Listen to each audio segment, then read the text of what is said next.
네, 17강 2부 방송으로 진행을 하도록 하겠습니다.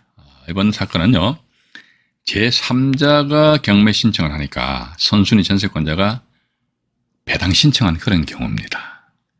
이것도 아파트인데 보시면은 밑으로 권리관계를 간단하게 정리해 드릴게요. 벌써 이게 오늘도 시간이 조금 오버됩니다. 그래서 바쁘신 분들은 나가셔도 됩니다. 제가 시간을 딱 1시간을 딱 맞춰야 되는데 자꾸 중간에 주저리 떠들다 보니까 막 이렇게 진도를 속도를 못 맞춰요. 대단히 죄송합니다. 여기 보시면은 전세권자에서 잠깐만 색깔을 바꿀게요. 전세권자 이모 씨가 있는데요. 전세금액 1억 원이잖아요.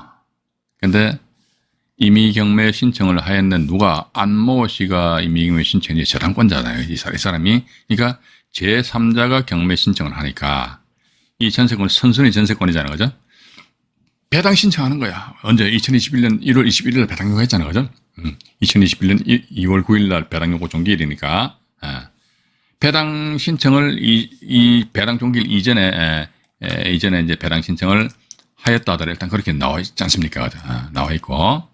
자, 그렇다면 봐가지고 이 사람의 전세 금액은 1억 원인데, 전입신고를 안 하셨네 봐가지고.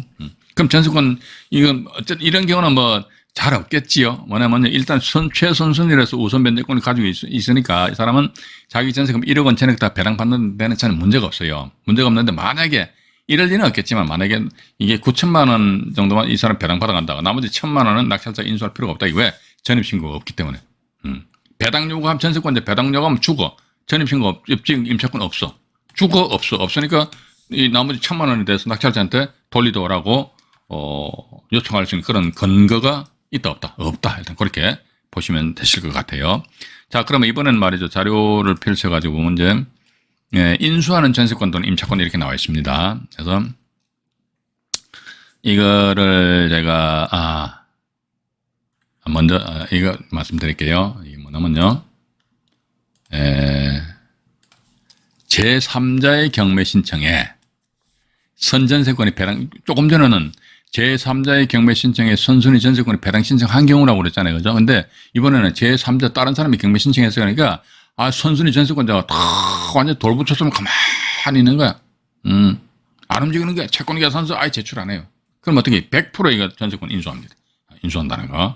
그러면서 여기 요 사례를 말이지요. 지금 하나 경매 사례인데 이것도 이제 낙찰된 사례보다는 현재 낙찰된 사례 하나를 보여드리고 그 다음에 뭡니까 진행 중인 물건 있잖아요. 오늘 하나 또 보여드리도록 할게요. 속초로 넘어갑니다. 속초지원 2021 타경이고 최근에만 낙찰된 것 같아요. 2021 타경에 1178호. 강원도 속초시 조양동에 소재하는 아파트입니다. 아파트인데요. 여기 더 하니 보니까 일단은 여기 보시게 되면은 전세권 선순위잖아요. 전세권은 선순위로 되어 있는데 보니까 다른 제3자가 강제임이 신청했어요. 뭐 싱이 보니까 법인 같아. 그래? 예.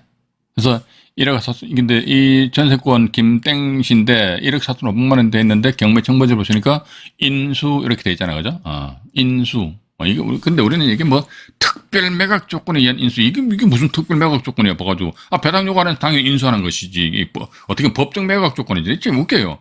아니, 선순위 전세권자가 배당 요구 안 하면 인수한다. 이게 민사집행법 규정에 나와 있는데 그 법에서 정한 조건 아닙니까? 왜 이거 자꾸 특별 매각 조건이라고 하는지 모르겠어요. 참, 이게 정보집 만드는 회사들은 또 똑바로 잘 만들어야 될 것 같아요. 그죠? 예.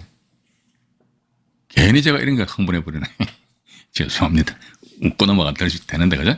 이게 이번 같은 경우는 보니까 제3자가 강제경매 신청했다 이거죠. 강제경매 신청했는데 어머니가 보니까 배당이 신청이 아예 없어요. 아예 배당이 없어, 배당이. 이 두 분은 보니까 부부 같아. 이게 왜냐면 날짜가 전에 날짜 똑같으면요 부부입니다. 부부. 여기 또 보니까 나와 있잖아요. 뭐 전세권자 배우자로서 뭐 가족이 점유하고 있다고 전세권자가 진술하였다. 이게 부부예요, 부부. 1억 4,500만 원 배당 요구 안 해버렸어요. 그럼 1억 4,500만 원 낙찰자 어쨌든 뭐 죽거나 사나 낙찰자 인수해야 되는 거예요, 그죠? 1억 4,500만 원. 1억 4,500만 원 인수해야 된다. 어머야 위에 보니까 저 뭡니까? 또 이게 길 현황단이 화려하죠. 1억 4,500만 원 인수해야 되는데 말이지. 그냥 뭐씨 좋다고 말이지. 불나방처럼 말이지. 지 불에 타 죽는 것도 모르고 막 그냥 헐레벌떡 들어가는 거. 으악. 아이고 1억 4,500만 원. 조금 더 아이고 씨 욕할 뻔했네. 아우 말씀이 2억 5천만 원인데 이분은 도대체 어떤 생각을 가지고 말이지 하셨는지. 배당 요구는 안 했잖아요. 안 했으면 1억 4,500만 인수하는데 2억 8천 그것도 110만 원 써버렸네. 세상에 대금 납부 안 해버렸네. 얼마짜리 떡입니까? 2,500. 떡 잘 사먹는다 그죠? 2,500짜리 떡이고. 우리는 통상적으로 한번 그 전에 내가 입찰 들어가는데 누가 대금 납부를 안 했다면 이 사람 왜 대금 납부를 안 했을까? 그걸 면밀히 다 보면요. 이유가 어느 정도 드러나요. 윤곽이 드러난다고. 근데 이 양반 보니까 또 팍 써버리네. 2억 5천 써버리네. 세상에. 2억 5천 써가지고 말이지. 1억 4,500이다 뭐 얼마입니까? 그건 4억이 돼, 4억. 뭐야. 아니, 감정가 2억 5천만 원짜리 4억에 주고 사는 그런 얼빠진 사람이 어디 있으니까 대금 납부 못 하는 거지. 와, 또 이 양반 같은 경우, 잠깐만요. 이 물건지가 관할하는 지역이 어딥니까? 속초 지원이죠. 입찰 보증금, 이 20%잖아. 재경매 같은 경우죠. 그럼 저거 도대체 이게 얼마, 떡값이 얼마로 이제, 적립되어 있는지 한번 확인해 볼게요. 보면요. 이분 같은 경우는 얼마? 2,500만 원. 이분 같은 경우는 얼마? 1억 7,500, 1,750만 원에 1,750만 원에 곱하기 2. 이분도 보니까 1,750만 원에 곱하기 2. 그죠? 그래서 밑에 마지막으로 보니까 이분이 이제 1억 6천 10만 원에 딱 써서 낙찰 받으셨네요. 제 계산이 암산을 못해요. 그래서 대단해졌습니다. 1,750만 원 곱하기 2 하니까 3,500만 원 되네. 3,500, 7천에 9,500, 그날 1억 가까이가 몰수돼 버렸잖아요. 그죠? 이런 식으로 이제 가랑비에 옷 젖는다고 말이죠. 이런 식으로 해서 푹 들어갔다가 픽 해가지고 입찰 보증금 몰수한 당한 금액이 1년에 말이죠. 몇백억 돼버리잖아요. 그죠? 예. 근데 문제는 뭐냐면 이게 1억 4,500만 원이라는 이게 아주 극히, 이게 어떻게 보면 지금 이 방송 들으시는 우리 시청자 여러분들은 말이자면 짜증나실 거예요. 안중에 제일 맞으면 무지개 말이 기냐, 이거지. 근데 이렇게 실수하는 사람들 나온다니까, 나와. 이게 언제적입니까? 2021년, 2022년입니다. 또, 그죠? 2022년 올해 2월 달에도 이게 실수하는 사람 나온다니까요. 그렇기 때문에 제가 자꾸 말씀드리는 거라. 우리가요, 경매 투자를 하면서 있어가지고 실수를 하는데요. 큰 거 아직 모르는 건요. 사람들이 아예 안 들어가니까 거기서 실수할 게 없어요. 그런데 아주 사소한 데서 사람들이 실수한단 말이죠. 사소한 데서 실수해가지고 이게 몇백만 원, 몇천만 원 그냥 금전적인 손해를 봐버린다고. 이게 얼마나 참 안타깝습니까? 그죠?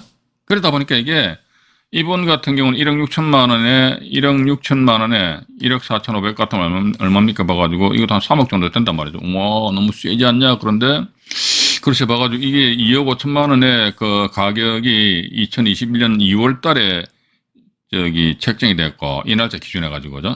근데 2020년 5월 달에 해가지고 이게 한 2억 5천만 원, 이상의 가격이 형성되어 있는지에 대해서는 뭐 이 날짜 입찰 들어가신 분 많이 아시겠지요. 그죠? 예, 아신다는 그렇게 보시고요. 어쨌든 우리가 인수하는 전세권이다고 뭐 배당 요구 안 하면 인수하는 거예요. 간단하잖아요. 이게 뭐 어렵습니까? 뭐 가지고. 자꾸 안중에 막 짜증나게 하시면 안 된다니까요. 보니까 이제 진행 중인 사건 하나 이제 소개시켜 드릴게요. 2022 타경에 이게 2021 타경 보여드릴게요. 이거 보니까 10차 매각길이 잡혀 있어요. 5754. 2021 타경이 5754 해가지고 10차 매각길이 잡혀 있습니다. 10차 매각길. 10차잖아요, 10차. 그죠? 2022년 11월 23일 날. 예. 그래서 하도 유찰이 많으니까 신건 1차에서 6차로 막 점프해 버렸네, 그죠? 해가지고 1억 6천만 원 시작해가지고, 와, 해가지고 2,100만 원까지 떨어져 버렸거든요. 예. 떨어져 버렸는데, 지금 제가 위에다 적어놨습니까? 선전세권 겸 대항력 있는 임차인이 배당 요구 안 했대요. 배당 요구 안 했고, 입금 같은 게 1억 4천만 원 낙찰자 인수해야 돼요. 1억 4천만 원.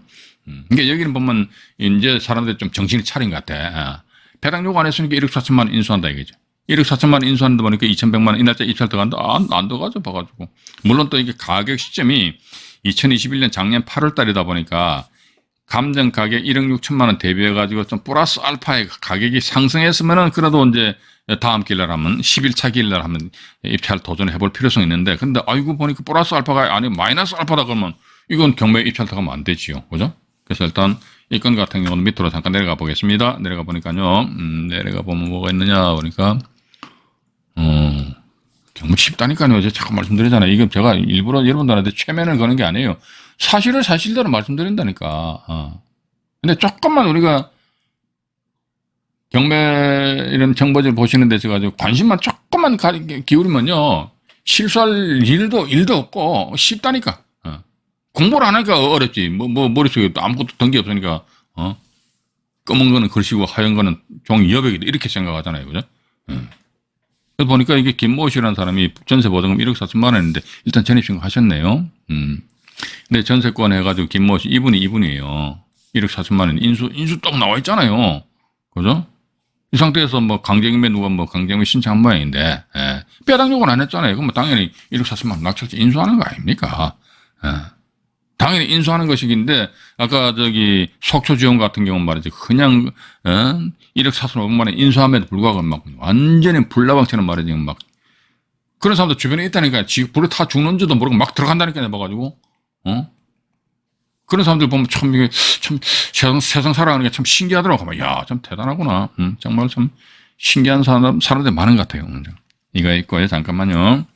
요 메모를 해놓고 그다음에 이것도 해놓고 네. 그 다음에 이제 이번 자료는요, 이게, 이런 게 있습니다. 이번에 법인의 법인이 전세권자가 경매 신청했어요. 이것도 면경매니까 임의경매 신청했는데, 야, 좋아. 아주 좋아. 임의경매 신청 딱 했다, 법인이.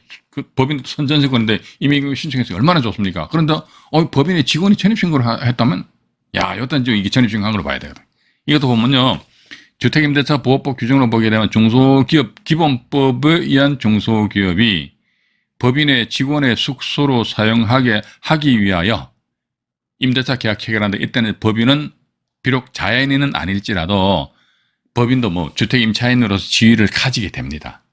주택임대차 보호법상 그렇게 나와 있거든요. 그러니까 중소기업입니다. 모든 법인이 다 아니에요. 그러니까 법인의 직원의 숙소를 사용하기 위해서 법인 직원이 그 전입신고하면 그때는 뭐다 전입신고한 때로 해서 그 다음날 오늘 전입신고했다면 내일부로 해서 법인이 주택임차인으로서 대항력을 갖춘다는 거. 그죠? 그래서 여기 이런 경우 법인의 선전세권인데 이 사람이 경매 신청했다. 뭔 경매 또 임의경매 신청했다. 아이고야 임의경매 신청했네. 근데 이거 또 전입신고해버리네. 야 이거 뭐야 이거 뭐. 이랬을 경우는 때를 봐서 법인이 전세권이 이한 경매 신청했다. 뭐 전세권은 경매시 매각을 소멸. 그런데 법인의 직원이 주민등록에 되어 있다 하더라. 그러면 어떻게 됩니까? 임차권은 불소멸. 따라서 이런 경우는 낙찰자는 때를 봐서 전세권자의 전세금 전액을 그 사람 다 배당 못 받아간다면은 그때는 그 일부 금액은 낙찰자가 배당받지 못한 금액은 낙찰자가 이제 인수를 해야 되는 이게 이제 중앙지방법원 사건인데요.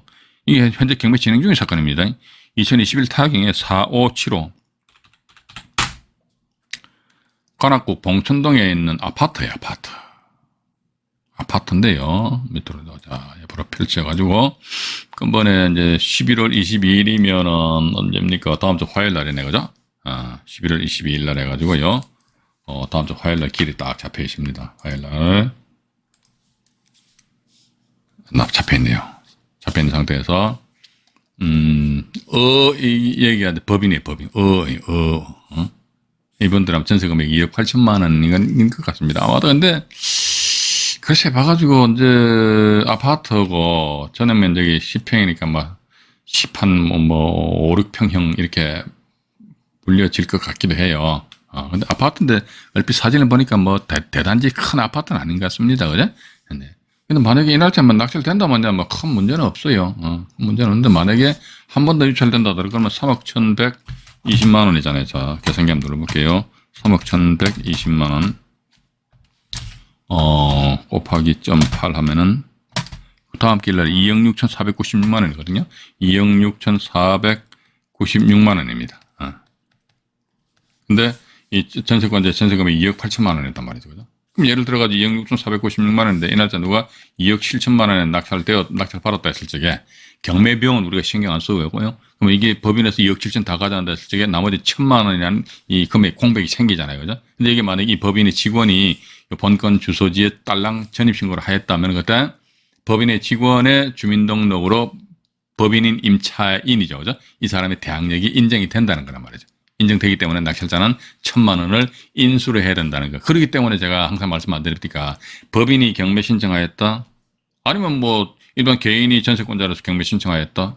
그 불문하고 경매 진행 중인 사건이 있어가지고 세대열람이 있지 않습니까? 세대열람은 반드시 해보시라니까. 아까 뭐 세대열람 하니까 저는 150원인가 했는데 다른 분 보니까 300원이라고. 박황용님 300원으로 이게 300원 올렸습니까? 그래서 어떤 300원 해가지고 뭐 발급받자 이거죠, 그죠? 그래서 이 건도 밑으로 잠깐 내려가 볼게요. 내려가 보니까 내려가 보시게 되면 이제 이렇게 되어 있네요. 여기 보시면 이제 전세권 해가지고요. 그러니까 어썸피스네요. 주식에서 어썸피스잖아요, 그죠? 어썸피스에서 뭐 임의경매 신청을 하였고, 임의경매 신청을 하였고, 근데 제가 볼 때는요, 전세권자가 임의경매 신청하는데 요 사이에 아무것도 없잖아요. 아무것도 없는 상태에서 임의경매 신청했다는 것은 본건의 전세금이 2억 8천만 원 아닌 것 같습니다. 그 밑으로 형성될 것 같아요. 왜냐면요, 이 어썸 코리아에서 2021년 11월 달에 경매 기입 등기 했잖아요. 그래가지고 현재 2022년 11월 달이죠. 1년 정도 질질 끌려버렸어. 이 상태에서 내가 만약에 집주인이라면요. 있잖아. 이게 빨리 부동산 중개업소 매물로 내놓읍시다. 전세 매물 해가지고. 있으면 작자였으면 2억 8천만 원 받고 나가면 될 거 아니야. 근데 2억 8천만 원 내놔도 안 빠지는 거야, 방에. 그럼 이거 내 낙찰 받아봤자, 이거 봐가지고, 이거 낙찰 받아서 2억 8천만 원에 전세 내지 안 빠지면 어쩔 낀데요. 그래서 이런 경우 어떻게 해요? 일반 자연인이든 임차인입니다. 법인이든 간에 있어가지고, 다이렉트로 이 사람들이 경매 신청을 하였다 하더라. 근데 요 사이에 아무것도 없다 그러면 이게 분명히 요 전세 금액에 뭔가 조금, 이상은 있을 것이다. 아마 제가 볼 때 마이너스 알파, 현장 나가서 조사해 보시면 분명히 이게 마이너스 알파가 나올 것이다. 저는 그렇게 보고 있거든요. 그런데 여기서 중요한 건 뭐냐. 그러니까, 이 송땡땡시가 송땡땡시. 그죠? 송땡땡시가 있는데, 여기서는 또 대항력이 없다고 그러죠. 이게 완전해요. 이게 경매 정보지거든 믿을 바가 못 돼요. 그래서 저는 이 경매 정보지를 만드는 회사한테 물어보고 싶어요. 이거 대항력이 없다고 진짜 없냐? 만약에 있으면 당신들 책임질 거냐고 한번 물어보고 싶어요. 이거는 우리가 이거 믿으면 안 되거든요. 여기 보니까 그 직원의 숙소를 사용하기 위해서 뭐 전입신고 이 사람은 만약에 여기서 제가 이제 조건 다는 거 만약에 만약에 이 사람이 어썸피스의 직원이라면 그리고 또 이 사람이 주거 임차인에서 701호 돼 있잖아요.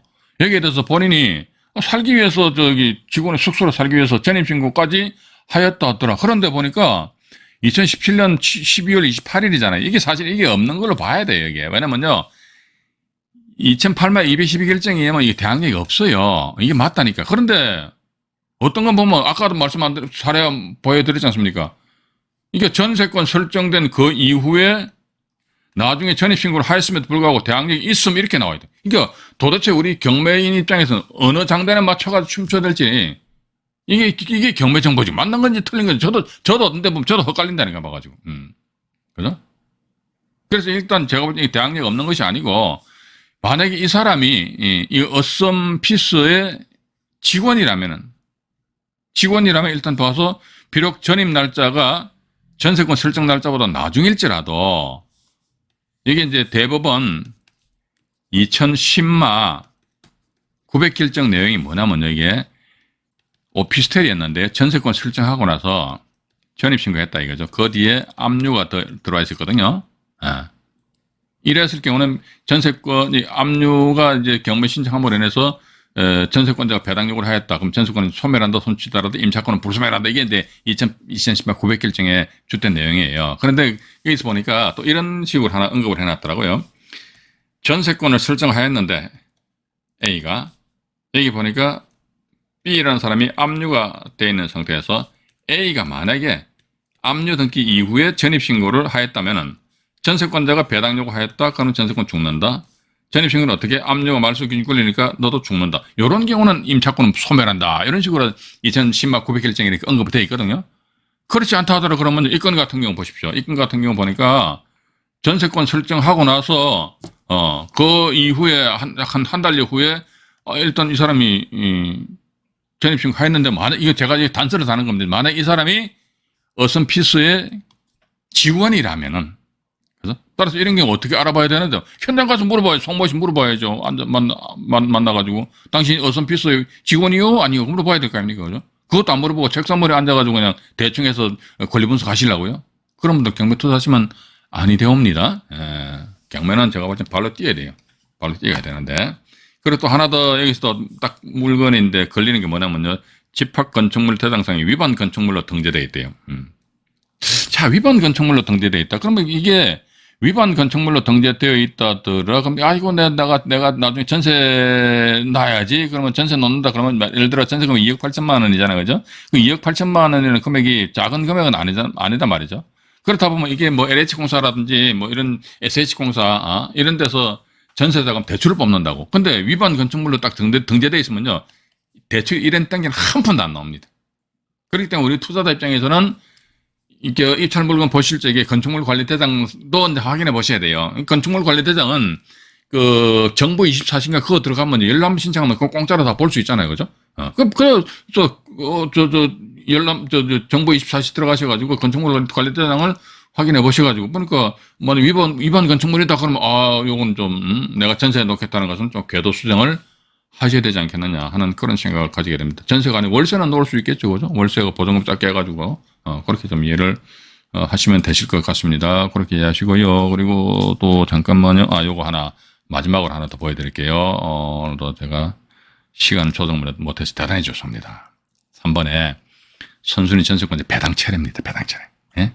배당 철회한 사례가 아마 지금 제가 요거는 상당히 오래된 사건인데요. 이거 이 광주 사건이에요. 2013 타경에 3932 물건번호 1번입니다.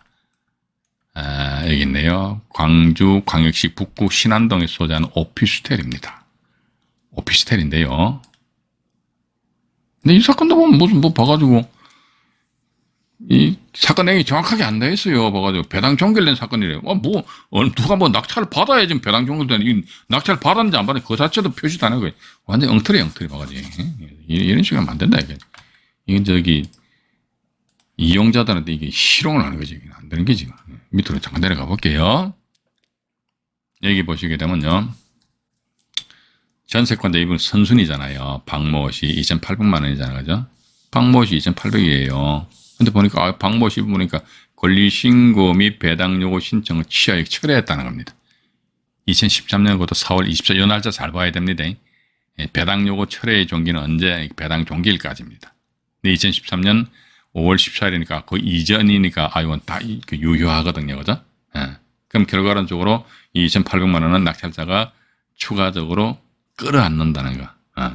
낙찰자 추가적으로 끌어안는다는 거. 일단 그렇게 좀 이해를 하시면서 이제 이게 전세권에 대해서 전체적으로 다 이제 말씀드렸고, 그럼 아마도 제가 또 나중에 또 관련 부분 가가지고 또 말씀드릴게요. 말씀드리고 하다 보면 이제 우리가 주로 왜 제가 자꾸 이런 쪽으로 이제 집중을 해서 말씀드리냐면요.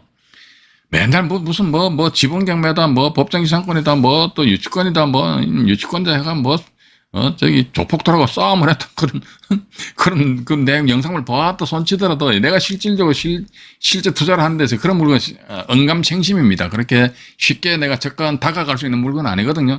우리 경매인 입장에서 아주 보편타당한 물건은 뭐냐? 그러니까 그냥 일반적인 자금력 좀 되면 아파트고 자금력 좀 모자라면 오피스텔이나 다세대 빌라. 근데 그것도 이제 선순위다. 선순위 같은 경우 뭐다? 이게 갭 투자 이런 관점에서 이제 우리가 한번 접근을 해보시자는 겁니다. 그죠? 그렇게 이제 그런 측면이 있기 때문에 제가 주로 이제 이런 일반 보편적인 거를 이야기를 해요. 어떤 데는 보니까 무슨 묘지를 전문으로 하는 그런 채널도 있더라고요. 그래서 물론 각자 자기네들 채널의 어떤 그 특성은 좀 있어야겠지요. 있어야겠는데 저 같은 경우는 제 개인적인 생각인데 저는 남의 조상묘 건드려가지고 돈 벌고 싶지는 않습니다. 그죠? 그 정도까지 해서 돈 벌고 싶은 그런 절박한 그런 건 없는 것 같아요. 그래서 우리 일반적인 보편 타당한 그런 물건에 대해서 이제 관심을 가지고 조금씩만 관심을 가지면요. 내가 낙찰을 못 받아서 그렇지 실수할 일은 발생되지 않는다니까. 그죠? 실수할 일은 발생되지 않기 때문에 그렇게 좀 이해를 하시고요. 자, 오늘도 방송 시청을 하셔주셔서 대단히 감사합니다. 나가시기 전에 화면 하단에 엄지척 있지 않습니까? 좋아요 한 버튼 눌러주시면 대단히 감사하고요. 그리고 아직 구독 신청을 안 하신 분들은 화면 우측 하단에 붉은색 구독 버튼이 있습니다. 살포시 눌러주시면 대단히 감사하겠습니다. 자, 오늘은 여기까지 방송 진행을 하도록 하겠습니다. 이상 안종현이 말씀드렸습니다. 편안한 밤 되시기 바라겠습니다. 네, 고맙습니다.